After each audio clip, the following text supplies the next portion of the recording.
There is no military purpose in starving thousands and thousands of children.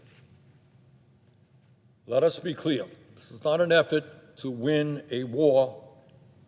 This is an effort to destroy a people. France and Canada have said that they will recognize a Palestinian state. The United Kingdom has said it will do so as well if Israel does not immediately end this war and surge humanitarian aid.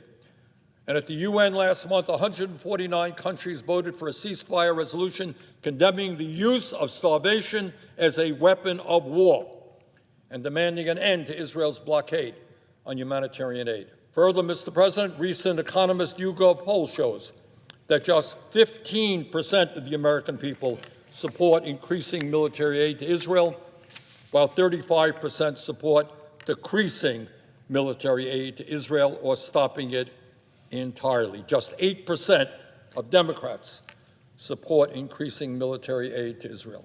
Mr. President, the American people are haunted by the images coming out of Gaza, and these are some of those images. These are desperate children with pots in their hands, crying, begging for food in order to stay alive. And that's what the American people are seeing every night on TV, on the internet, in their newspapers. The United States has provided more than $22 billion for Israel's military operations since this war began. $22 billion. One estimate based on Brown University research calculates that the United States has paid for 70% of the Gaza war. In other words, American taxpayer dollars are being used to starve children, bomb schools, kill civilians, and support the cruelty of Netanyahu and his criminal ministers. And that, Mr. President, is why I have brought these two resolutions of disapproval to block offensive arms sales to Israel. S.J. Res. 34 would prohibit the U.S. taxpayer-financed $675 million sale of thousands of 1,000-pound bombs and many thousands of JDAM guidance kits. And S.J. Res. 41 would prohibit the sale of tens of thousands of fully automatic rifles, assault rifles. These arms sales clearly violate the Foreign Assistance Act and the Arms Export Control Act, which prohibit selling arms to countries that violate international law by killing civilians and blocking humanitarian aid. And very few people doubt that that is exactly what Israel is doing.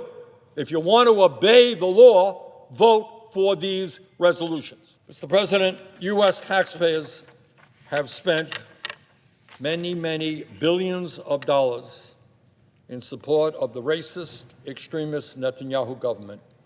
Enough is enough. Americans want this to end. They do not want to be complicit in an unfolding famine and daily civilian massacres. And we here in Congress tonight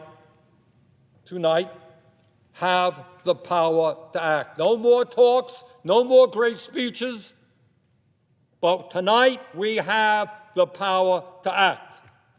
The power to force Netanyahu and his extremist government to end this slaughter.